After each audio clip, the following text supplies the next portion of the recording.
Good afternoon and welcome to this YouTube Live event. My name is Lauren Hodson and I am thrilled to be here today hosting this conversation and really happy to welcome our two guests today. We have Jenny Stevens and Deb Kiger who are here to speak about the Office of Vocation and provide us with a progress report.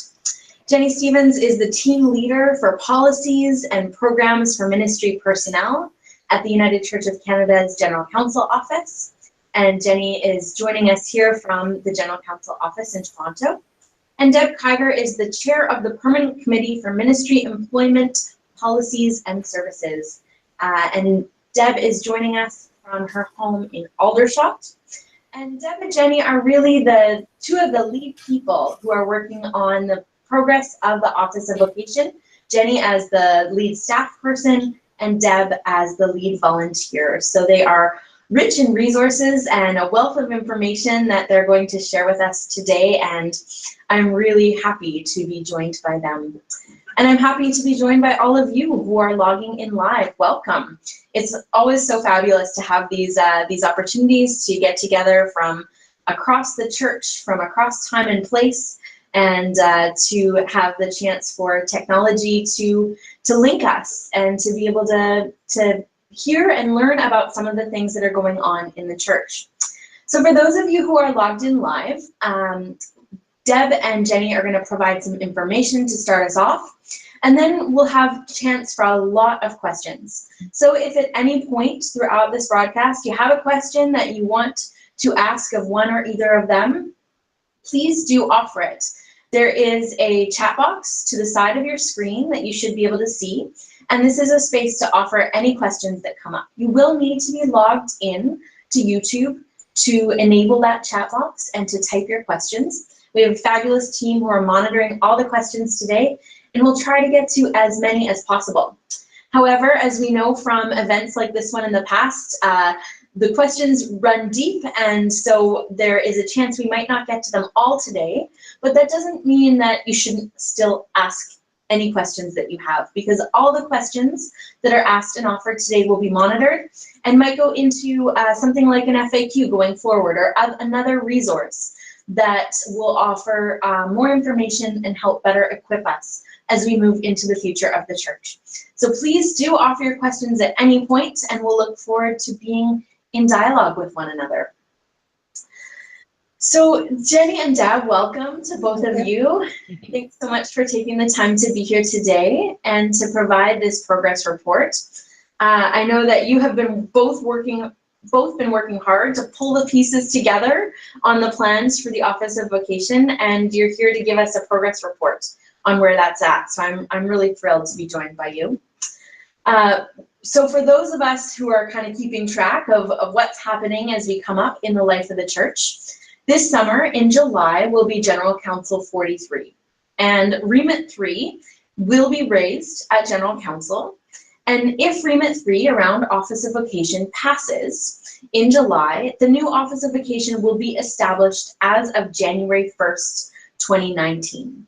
So we're going to get a bit more into the nuts and bolts of it today. But Jenny, I'm wondering if you can start us off by just speaking a bit about your biggest hope or vision for an Office of Vocation, what that would equip and enable the church to do. I think it has so much potential, an Office of Vocation. It enables the denomination to support all different kinds of vocations. With its link to the candidacy pathway remit, there's a possibility of increasing the number of candidates we have, training them, equipping them, and that the oversight and discipline function that's currently carried out by presbyteries could be done more nimbly, more flexibly. And in the end, we would have well-equipped, competent ministry personnel to offer leadership to the church, whether that's pastoral charges or community ministers, and following the leading of the Spirit and opening up space for congregants, folks in community ministries, ministry personnel leaders to be engaged in the divine love that we're called to in the world. So I'm hopeful that this will allow us to free up space for the Spirit. Feels like an exciting vision, for sure. Yes. So Deb, like with anything, like with any change, we all know that when we're freeing up space for something new, there will be some things that remain consistent with what we already know, some things that stay the same, and some things that are different. I'm wondering if you could start us or move us into some of the differences, and we'll talk about a number of them. But what is the first difference that folks in churches and individuals in ministries might notice through an Office of Vocation? Currently, we have roles in Presbyterian Conference that include overseeing and supporting our communities of faith and the past relationships with ministry personnel, as well as oversight and discipline of and accreditation and standing issues for ministry personnel. There will be a culture shift. So this is when things become different. There will be a culture shift where we will separate those responsibilities that used to be held in the presbytery mainly. So now the Office of Vocation will be responsible for the oversight and discipline and standing and accreditation of ministry personnel, while the regional councils will take on the role of overseeing, supporting each other and working collegially and providing each other with support and resources at the regional level. So that sounds like a big shift in separating those functions, and as Jenny said, freeing up space for new things to happen. And I would add, Lauren, that the idea of separating the two of them, separating oversight and discipline from the collegiality and support, has been working well through the effective leadership and healthy past relationships projects that some conferences have been participating in over the last several years. So we know that it's a healthy shift. Great. Sounds like there's a desire out there for that shift. Yeah. Jenny, can you talk a bit about the different applicant groups and the candidacy pathway process? Will there be differences through an Office of Vocation with that process? Yeah, one of the biggest challenges in designing the board was to see how the Remit 3 fits in with the candidacy pathway. And so the candidacy boards will be part of the Office of Vocation and be commissions of the Board of Vocation. And so the church will continue to recruit, discern, call with people through the candidacy boards. And so that will include candidates for ordination or commissioning to diaconal ministry or designated lay ministry applicants. So it's like taking the education student system, and now it's all consolidated in the candidacy boards. Great. And Deb, back to you. So those of us who are in ministry roles under the current system know that there's a relationship to conference personnel ministers. Can you talk a bit about, through an Office of Vocation, what shifts might be experienced? Well, as the candidacy boards, for example, that Jenny mentioned, if we had where we have candidacy boards now in some of the test regions or test conferences, they are staffed and supported by conference personnel ministers as well as elected members. So in the new structure with the Office of Vocation, we will still have volunteer elected members to boards and to committees, but they will be staffed and supported by Office of Vocation ministers now instead of conference personnel ministers. And those Office of Vocation ministers would relate directly with candidates. They would support the committees that are working with those candidates through candidacy boards. Yes. Okay, great. So Jenny, what about compliance? What about training? These types of things. Many of us have been involved in the mandatory boundaries training or racial justice training. Will there be differences there through the Office of Vocation? Well, those mandatory trainings were set by the General Council, and so they'll still be mandatory. And what will change is that instead of presbytery and or conference tracking compliance, then it will be the Office of Vocation's responsibility to track compliance. Okay. Deb, what about General Counsel and General Counsel executives? So although the structure of the General Council executive may look a little different and our General Counsel may look a little different, the General Counsel and the executive are still responsible for setting denominational policy. But the Board of Vocation will be the one that sets the standards of how that policy gets enacted. So an example might be, as Jenny said, the general counsel mandates those various trainings, but the Board of Vocation will determine what is included in those trainings. Okay, that's a helpful illustration. Thank you. Yeah.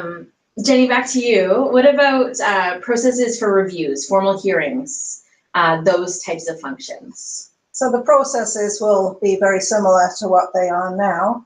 What's different is who orders the reviews and who receives the results of the reviews and who's responsible for the remedial work coming out of reviews. And that's the primary change. Okay. And Deb, anything specifically around sexual misconduct complaints?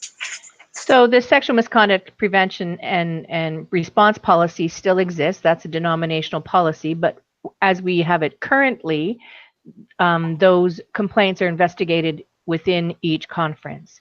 So in the new model, the Office of Vocation will be the place where those complaints come to through the regional council, but through the Office of Vocation, we will have trained facilitators and investigators for those complaints, and then we can be more sure of consistent timelines in those processes and professional responses to the complaints. Okay. We have a question so questions are starting to come in, which is fantastic. Keep your questions coming. So Richard Bott has just asked, will the Office of Vocation also run the trainings? Jenny, I'll let you answer that one. Is he talking about the training around sexual misconduct or policies? Or racial justice. Boundaries. Okay. Racial justice, yeah. Okay. So currently let's take the boundary trainings for an example. So currently United in Learning does some of the training, and in some of the conferences that have active sexual misconduct prevention and response committees, some of those will be running face-to-face trainings. It's our hope, and as we've consulted with the chairs actually through April, that there'll continue to be an opportunity, both webinars and also some face-to-face trainings. Fantastic, thank you, and thanks Richard for that question. So Jenny, I'm gonna turn back to you again and ask if you can talk a bit about the design of the Office of Vocation. You spoke at the beginning about this vision of freeing up space for ministry and mission to happen and equipping leaders. And how did this design of an Office of Vocation come to be? Right. One of my guiding principles has been, so what's the minimum number of rules and regulations we need? Because we don't want to kind of recreate a huge, great scaffold that people feel is so burdensome. So there's been a lot of consultation in the last year and a half with a whole variety of groups and pulling the best from the Effective Leadership, Healthy Pastoral Relationship projects, and sorting out with General Counsel Executive what's the relationship between candidacy boards and the Board of Vocation. Mm-hmm. And so if you're not seeing it now, you'll see a diagram of where we're at in terms of the progress report. So the Board of Vocation will be filled from nominees from the conferences. So there'll be up to 15 members of the Board of Vocation. The board will be making decisions around standing. So administrative leave, being in good standing, being not in good standing while a formal process is happening. And we need to remember that less than 1% of our ministry personnel at any given time are in some formal disciplinary process. So you can see in the diagram that the board is kind of central to the whole office. Mm-hmm. The candidacy boards will be regionally based. We're thinking right now there will be 7 of them. And they will oversee the candidacy pathway so that the decisions are made at the place where the information is about candidates. We need a committee that will sort out the standards, as Deb described earlier. So there'll be a standards committee. And then in terms of responding to complaints, whether they're under the sexual misconduct prevention and response policy or something else, we need a response committee. And so we'll have various resources, people resources within the response committee, like conflict resolution facilitators. And then what happens when the investigator's report comes in or the reviewer's report comes in? So a remedial committee will look at those. And we'll need the pool of reviewers.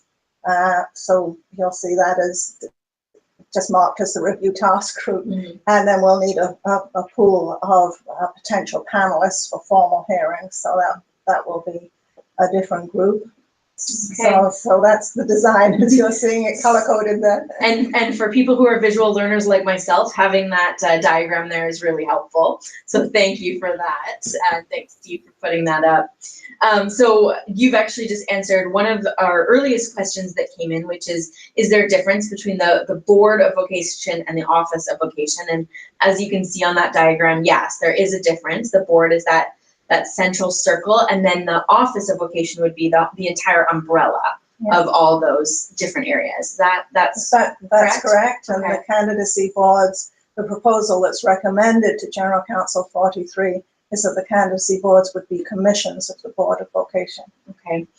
We have another question around the complaints investigators. Delta is wondering, are the complaints investigators paid new positions or trained volunteer positions? It probably depends under which policy the complaints are being dealt with. Okay. So typically conflict resolution facilitators would be paid an honorarium. Investigators currently under the policy are paid an honorarium. Reviewers would be paid an honorarium also, so that they're not kind of permanent paid positions. Right. They're a group of people who have the skill set. We'll be training investigators and reviewers in early November, actually. Okay. So you've talked about the design, and we see the pictorial diagram there. What about staffing? Can you talk about the proposed staffing?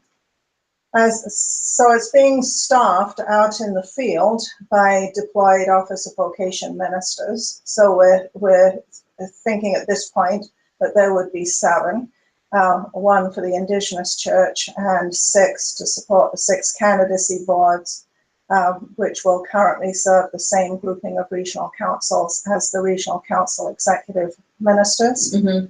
And then there'll need to be some administrative support, and so that will come from the team that I currently head up. Okay. And the Office of Vocation Ministers, do you want to say a bit more about those positions? Sure. So job posting has gone out through the conference offices now, actually, because we're hoping to transition as many of the conference office staff into new positions in the new structure, should the new structure come to be, depending what General Counsel does in July. And so those folks in the conference office positions, like personnel ministers, for example, have the opportunity now to put in an expression of interest. And if General Counsel does determine that they're going to enact this remit, and if those positions haven't been able to be provisionally offered, then there'll be a public posting, and then people can apply for those Office of Vocation Minister positions. Okay. So Brad Morrison is wondering, and I think you've just touched upon this, but Brad's wondering, will the Office of Vocation staff who are assigned to a set of regions be people who live and work in that geographical region, or will they be situated in the denominational office? No, they'll live and work in that grouping of regional councils. We don't know yet kind of what the office setup is. It could be they could work from home. It may be if the regional council executive minister is in an office and that works out for the person, they could be there. They could be in a regional council office itself. We're very flexible around that. Okay, great. And Jane Johnson is wondering, will regions still be able to deal with the frontline difficulties that arise between ministers and communities of faith? Absolutely. As folks may have heard 2 weeks ago in the pastoral relations webinar, regional councils have responsibility for pastoral relations and the oversight of communities of faith. And so it's expected that the early interventions will be done by the regional councils, and only kind of more formal or written complaints against ministry personnel would be dealt with by the Office of Vocation. Okay. So Deb, I'm going to turn it back to you for a moment. I'm wondering if you can talk a bit about is there a place for those who are currently involved in education and students work? We know there are so many across the denomination who volunteer and offer so much time and resourcing to this really important work. So is there a place for those currently involved in education and students work and the work of supporting ministry personnel going forward through the Office of Vocation? Certainly. This is the same. I would answer it the same if we were asking about pastoral relations. The folks in our presbyteries who are involved in pastoral relations and in education and students come to that work with passion and commitment and skills and experience, and that is needed, continues to be needed. That piece isn't changing. We need folks like that, and the roles will be similar. They just may look a little different, but the skills and the passion will be, still the same. Yeah. So an example in the candidacy pathway would be candidates would be having circles of accompaniment. Mm-hmm. So that looks a little bit like education student models in some places now, maybe. You'll also need volunteers who would be parts of lay supervision teams. You would be looking for ministry personnel who would be educational supervisors of folks who are doing their supervised ministry education. And then there's also, the other things that Jenny was talking about. There would be volunteer opportunities who could put their name forward as investigators and reviewers and conflict resolution facilitators at the regional level too. So there's lots of space and opportunity and desire for folks to continue the work that's important to them. Mm-hmm. And then the work of supporting ministry personnel is still remaining with the regional council. That's right. And there are denominational programs and resources that the regional council has access to, like United Fresh Start and our wellness programs through the employee family assistance programs. And there may be more in the future, but those are things that I can think of at the moment. Okay, fantastic. Jenny, we've talked about this already, and we've already had questions coming in around it about the difference between the Board of Vocation and the Office of Vocation. So if we think back to that diagram with the board in the middle and the umbrella, are there other details around the difference, or anything else that you want to draw out of those two bodies? I think it's important to remember that the board is being populated from across the whole church. Mm-hmm. And that those nominees will come in from conferences, and they are the key decision makers, and that they will then be populating the committees and the candidacy boards from the pool that comes in from the conferences. And so again, all these committees and the candidacy boards will also be people across the church. I've heard this is about centralization. And I'm not perceiving it like that, because I'm seeing that there are folks from coast to coast who will be involved in this. And I've also heard a concern that, well, when presbytery does the reviews and so on, then I'm being judged by my peers. And, these folks will still be our peers because they are coming from across the church. Yeah. And so the board is the elected member group, and then the office includes everything: the candidacy boards, the committees, and the staff. So Michael Mugford is wondering, Michael says, why not just have the regions elect members to the board rather than having general council or GCE choose those members? Okay, fair enough. So there's 16 regional councils. We know that now. We didn't earlier on as this was being designed. And the General Council has asked for a smaller Board of Vocation than 16. Mm-hmm. So that's one piece of the answer. Another piece is that to have each regional council elect someone, we might not have the right variety of folks on the board. So, what do I mean by the right variety? Diversity, racial, ethnic diversity of experience. And also the decision of the General Council was that there would be all streams of ministry represented and lay people. So that would be hard to manage if each regional council kind of had one seat.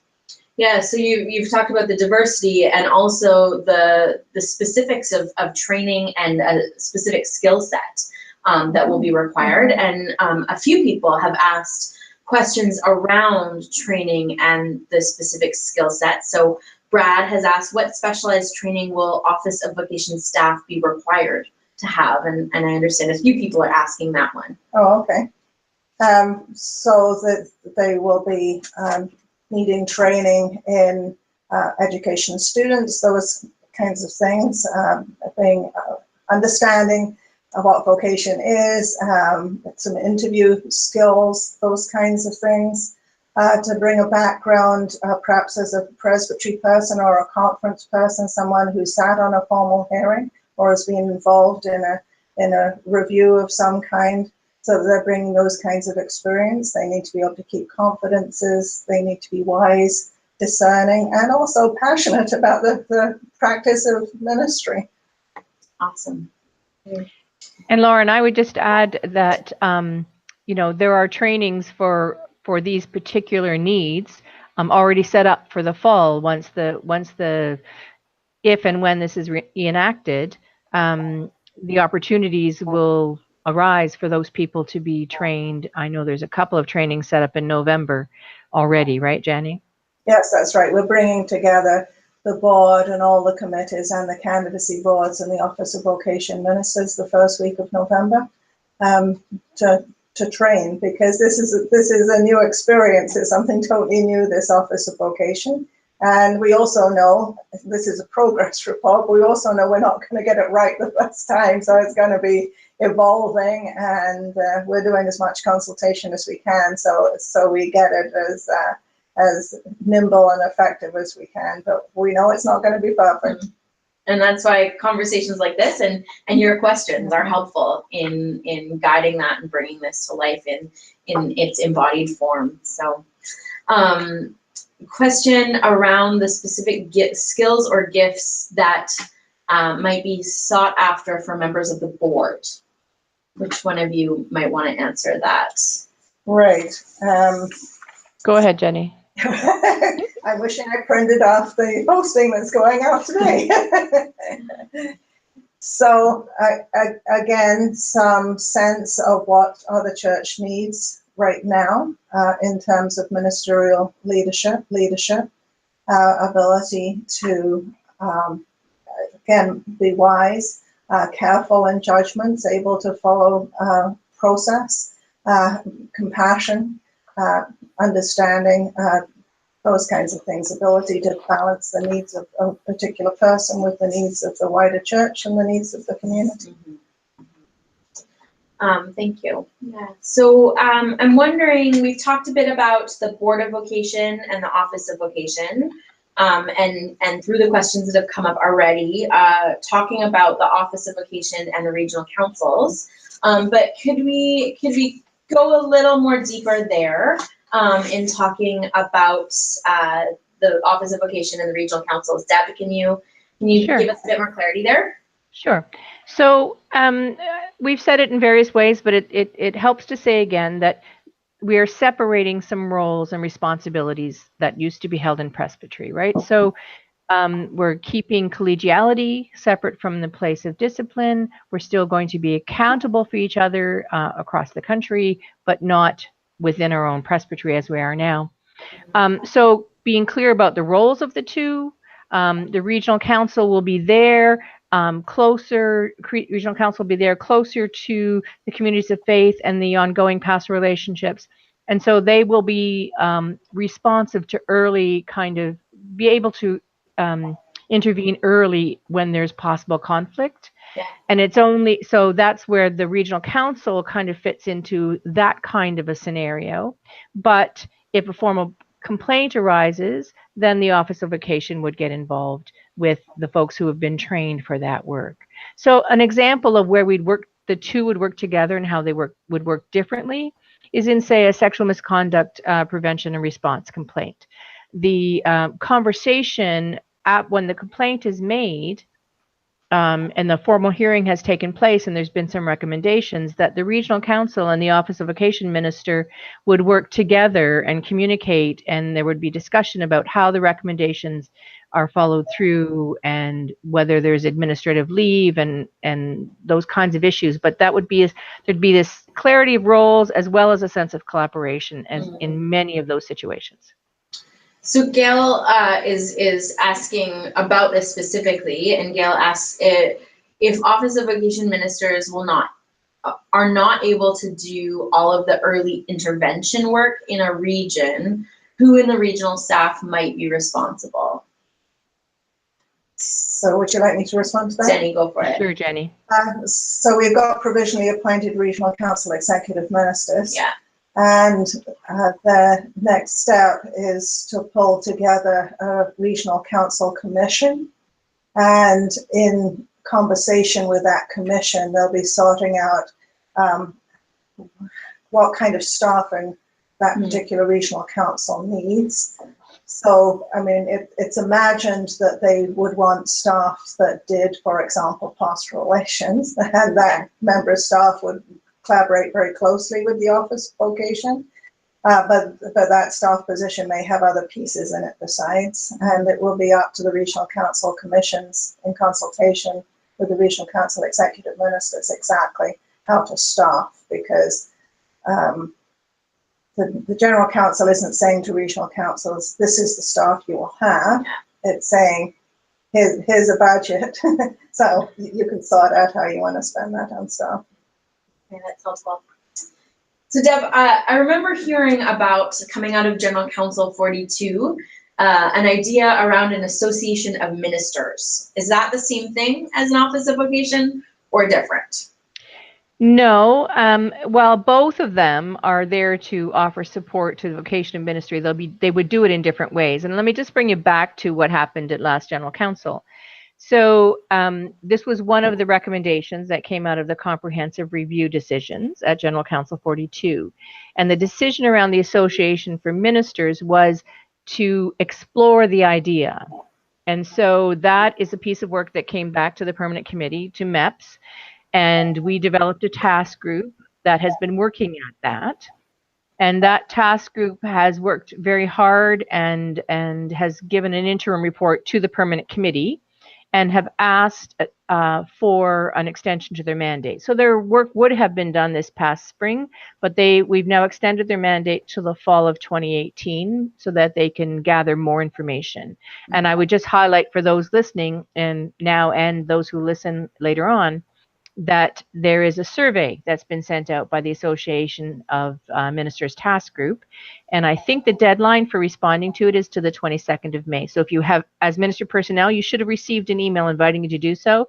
And that will certainly help the design and the decision around the idea of an association of ministers. Fantastic, thank you. Jenny, what about the Indigenous Church? Can you speak about the relationship between the Indigenous Church and the Office of Vocation?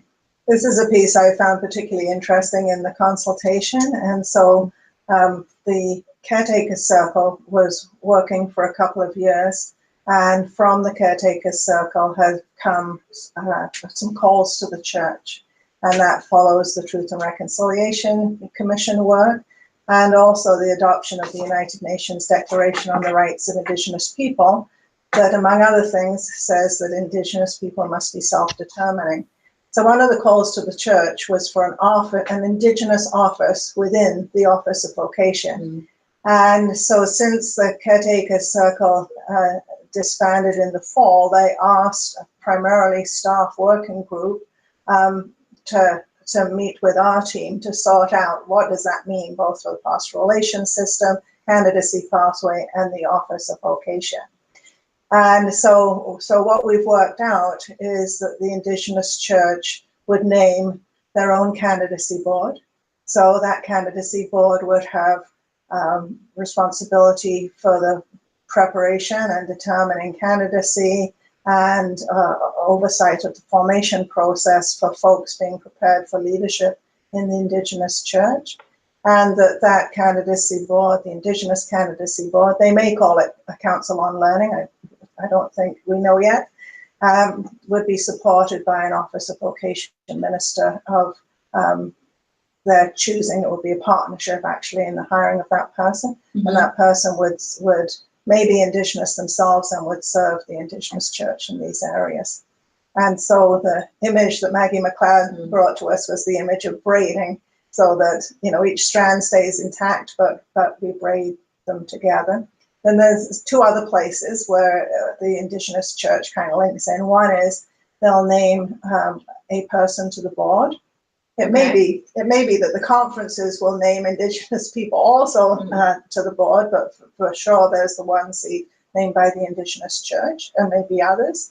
And then and with the response committee, we're hopeful that some of the different ways of dealing with conflict that the Indigenous church has to teach us could be enacted. For example, restorative justice by partnering with the Indigenous church. Okay. So we have a lot of questions that are coming in around considerations of being an intercultural church in terms of the Office of Vocation. So we have Lectionary Man is wondering about the dispositions for being an intercultural church, considerations of language, cultural origins, and we also have a number of questions coming in around Francophone culture. So I'm wondering, Jenny, do you want to touch on that one? I'll take a first stab at it, and Deb can add in. So I've been invited to meet with La Table in a couple of weeks to have a more fulsome conversation about what that might look like. The Office of Vocation minister serving the grouping that currently is Bay of Quinte and Montreal and Ottawa conference, those three regional councils will need to be fluent in French, and there will be the capacity to interview in French. You'll notice that admission is not referenced specifically under this, and that's because there was an admission task group that made 21 recommendations, which will be enacted through 2019, and one was that there be a unique admissions committee within the Office of Vocation. So this is what I mean about it will evolve. And so some of the concerns around interviewing in different languages and being open to the kind of supports that folks need as they enter the country, although of course admission can also, folks can come from other denominations within the country. The General Counsel said the board was to live into the intercultural vision, and so we're certainly working and partnering, for example, with Migrant Church and other groups to see what will that actually mean. And in the call for nominations that, as I said, is being sent out today, for the conferences to name people as encouragement that they would be mindful of diversity as they nominate people. And Lauren, I would add to that. So we realized, I'm speaking around PC MEPS and GCE, looking at this nominations, the board nominations that has now gone out. We realized that we could, because we could in theory end up with, you know, nominees, 65 nominees from the 13 conferences that did not represent, like that nominee pool did not represent the diversity of an intercultural church and those needs that Jenny was describing. And so the proposal that is coming to General Council 43 includes the option of the General Council, or sorry, the General Secretary inviting additional nominations from particular groups if it's clear that of that 65, we really aren't necessarily going to be able to represent the diversity that we are committed to. Okay. So that will be seen in this nominations call that just gone out today that Jenny was describing. Okay, awesome. Eric is wondering what might be the relationship between the association and or DUC, diaconal ministry folks, and the Office of Vocation. So I'll take that call. So DUC is those of you who don't know who DUC is the Diaconia of the United Church of Canada. It is a voluntary association of diaconal ministers. with voluntary membership fees and so on. So that's what DUC is for folks to understand. It's an example of an association. What it looks like, it's an example of an association of a particular stream of ministers. What the Association of Ministers for the whole United Church might look like, it might be a group of associations, it might be an umbrella association with several chapters. All of that is still evolving, and that's kind of what the survey, hopefully results from the survey will help us determine. But I just want to add to my answer earlier in terms of what's the difference between the Office of Vocation and the possibility of an association. So the Office of Vocation has the responsibility for accreditation, for oversight and discipline, and then the association would be a body that would offer support and care and collegiality, nurture the collegiality amongst us.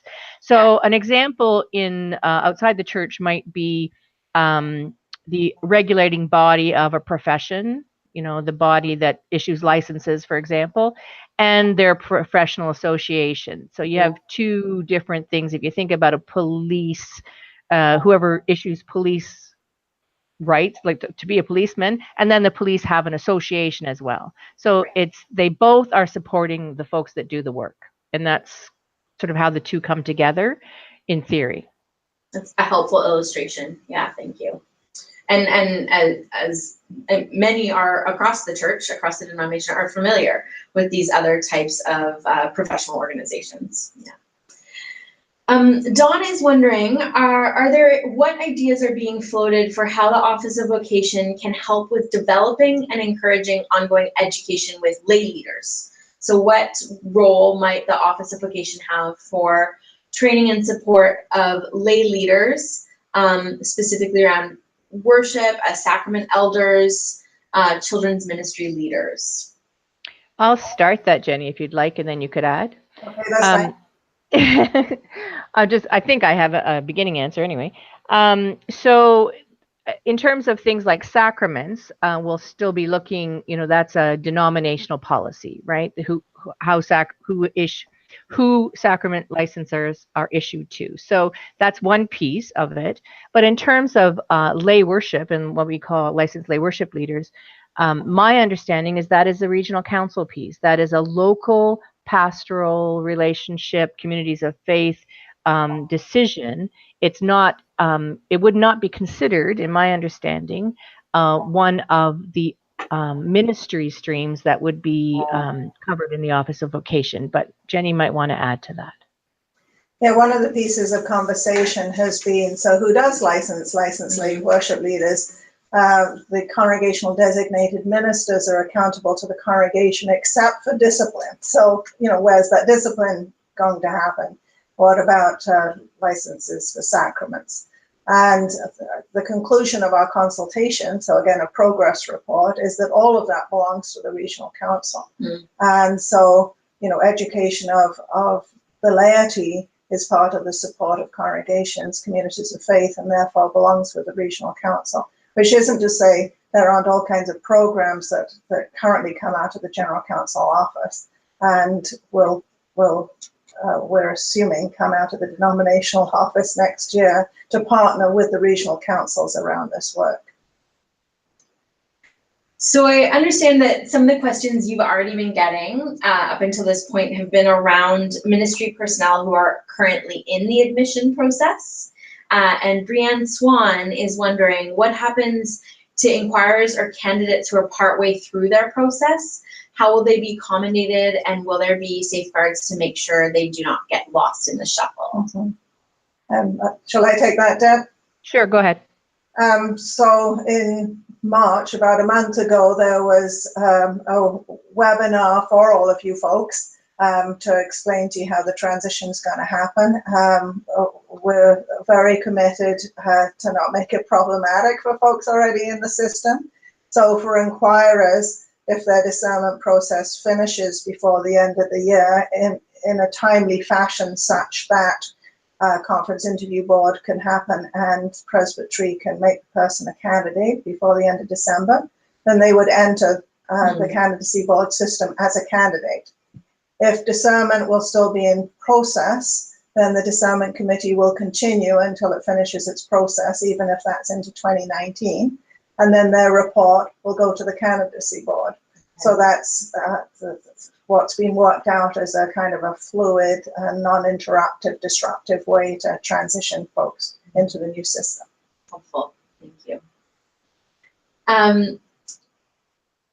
So a question wondering if the Office of Vocation becomes a ministry personnel's court of accountability, to whom can a decision of the office be appealed? Oh, it would be appealed to the Judicial Committee. Thank you. And then another question around the training of Office of Vocation staff and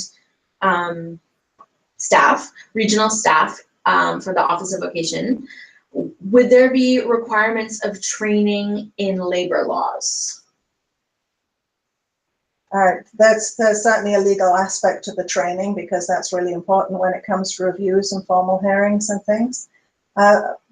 The oversight of the past relationship belongs to the regional council, so employment law is going to be needed by the staff of the regional council, as well as by those that are staffing the Office of Vocation. Great, yeah, and this Brad, in asking the question, recognizes the provincial discrepancies there as absolutely. Well. Yep. Fantastic, and one more question from Bill. Wondering about the support functions. So we know that there's the separation here between oversight and discipline and support, but will there be support functions as part of the Office of Vocation, not in terms of crisis or complaints, but more on a preventative level? Right. And so the decisions of the General Council placed in the Regional Council support of ministry personnel in the areas, I think it's joy, health, and excellence in ministry practice. And so I think that kind of makes clear the separation.